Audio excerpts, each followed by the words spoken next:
আরে কাকা, এখানে তো থালা বাসনের ঘর ছিল।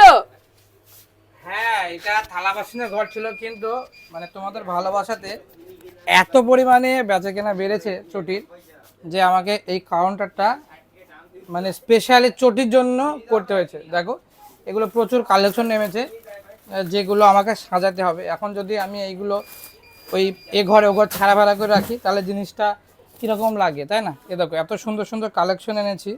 তো এইটা আমি করেছি, দেখো, এইটাকে পুরোটা থালা বাসনের ঘর করেছি।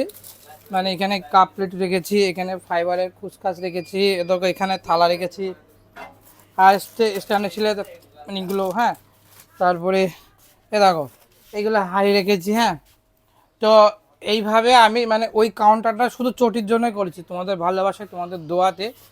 তো অনেক হ্যাপি আমি, তোমরা প্রচুর পরিমাণে ভালোবাসা দিয়েছো। আশা করছি এইভাবে আমিও তোমাদের হ্যাপি রাখবো, সুন্দর সুন্দর প্রোডাক্ট আনবো। তো দেখতে থাকো আমার ব্লগ। লাভ ইউ সকলকে।